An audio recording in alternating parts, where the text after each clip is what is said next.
Pemirsa, lama tidak ada kabar politisi Nasdem Ahmad Sahroni kembali muncul dalam acara Musyawarah Nasional Ikatan Motor Indonesia atau IMI. Selain sambutan, Sahroni juga berikan pesan khusus kepada calon Ketua Umum IMI Moreno Suprapto. 2020-2025. Setelah sekian lama hilang, Ahmad Sahroni muncul di acara Musyawarah Nasional Ikatan Motor Indonesia. Sahroni muncul secara daring dan menyampaikan sambutan. Sahroni sampaikan pesan khusus kepada jajaran pengurus IMI hingga calon ketua umum. Karena tidak bisa hadir secara langsung dan mengucapkan terima kasih atas kerjasamanya selama ini. Saya harap Bapak Moreno yang saya banggakan menjadi ketua umum yang akan datang makin hebat, makin luar biasa, dan tentunya ini menjadi hebat, yang super hebat. Meski muncul di acara IMI, keberadaan Sahroni saat ini masih belum diketahui.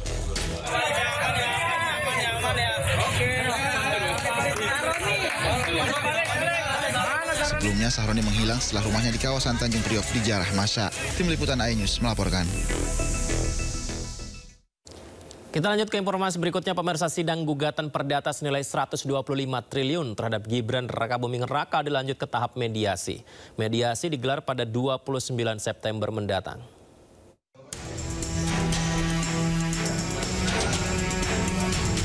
Sunoto ditunjuk oleh penggugat dan tergugat sebagai hakim mediator untuk memandu mediasi antara Subhan Palal dengan kuasa hukum Gibran Rakabuming Raka.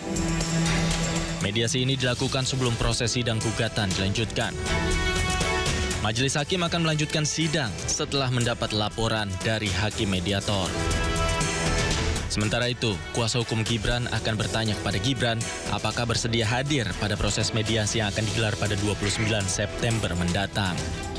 Langsung ya Pak, ini kan datang langsung apa gimana Pak? Nanti akan kami tanyakan, karena ini baru diputuskan mediasi tanggal 29. Apakah beliau akan datang atau tidak nanti akan kami tanyakan. Nanti kalau tidak datang berarti kan akan ada surat kuasa istimewa.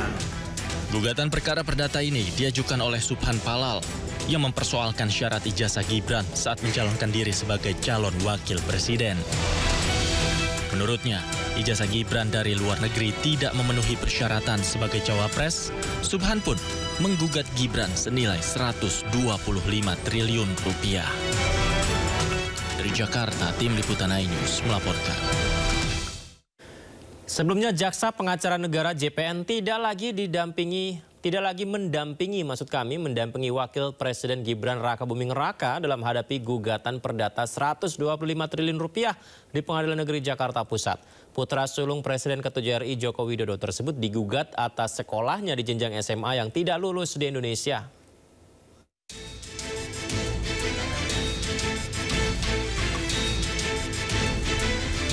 Kejaksaan Agung menjelaskan alasan Wakil Presiden Gibran Rakabuming Raka tidak lagi pakai Jaksa Pengacara Negara untuk menghadapi gugatan syarat dokumen pencalonan Wapres saat pemilihan Presiden 2024 lalu. Menurut Kapus Penkum Kejaksaan Agung RI Anang Supriyatna, kasus yang menyeret Gibran merupakan ranah pribadi bukan sebagai Wakil Presiden RI. Memang pada saat itu permohonan gugatan terhadap Pak Gibran selaku Wapres itu ditujukan, dikirimkan surat itu ke Sekretariat Wapres. Tentunya apabila itu terkait dengan Sekretariat Wapres itu kan institusi negara. Maka pada saat itu ada permohonan untuk diwakili oleh JPN. Kemudian atas surat kuasa khusus maka JPN bisa hadir di persidangan. Nah, pada saat saya hadir di persidangan dinyatakan oleh pemohon bahwa yang bersangkutan gugatan bukan atas nama jabatan atau situ, tapi atas nama pribadi meminta.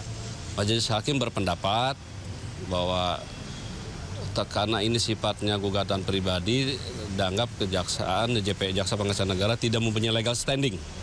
Nah, dari itulah kemudian berikutnya kita sudah laporkan, maka sidang berikutnya yang menjadi penasihat hukum adalah bukan dari kejaksaan.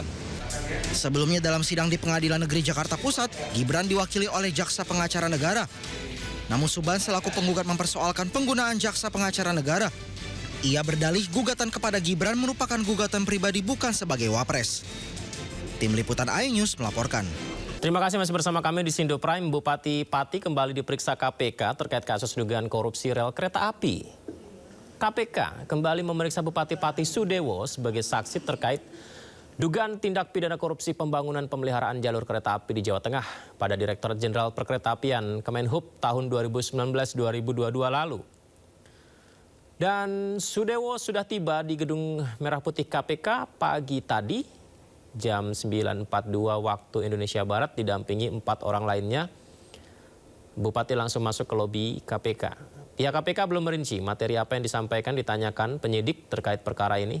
Sebelumnya Sudewo kembali diperiksa Rabu 27 Agustus lalu, sudah diperiksa dan mengaku telah menjawab pertanyaan soal dugaan fee yang diterimanya dalam kasus ini ketika menjabat anggota DPR. Awalnya terdapat 10 tersangka dan sekarang berkembang jadi 19 tersangka dan 1 korporasi.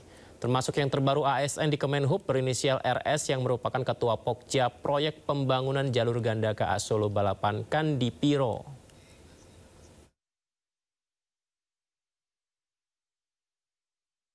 Masyarakat Pati bersatu berunjuk rasa di depan kantor DPRD Pati, Jawa Tengah. Mereka menuntut Bupati Pati Sudewo dicopot dari jabatannya.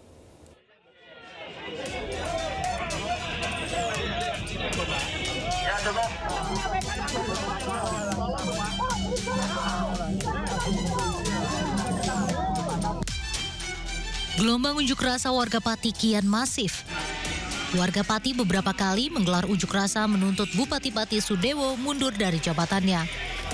Dengan membawa poster dan berbagai spanduk, mereka meminta agar Bupati Pati Sudewo lengser.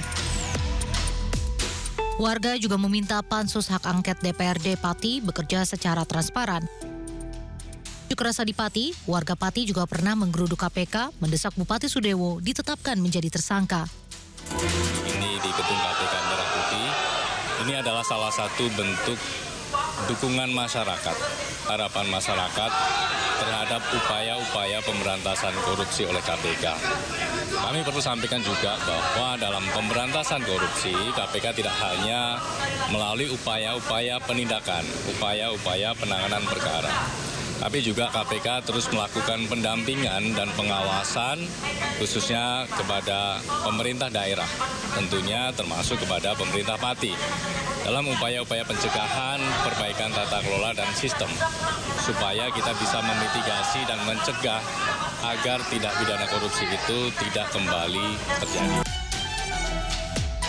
Nama Sudewo disebut menerima aliran dana komitmen fee sebesar 0,5% atau senilai 700 juta rupiah dari total nilai proyek pembangunan dan pemeliharaan jalur kereta di Jawa Tengah senilai 143,5 miliar rupiah.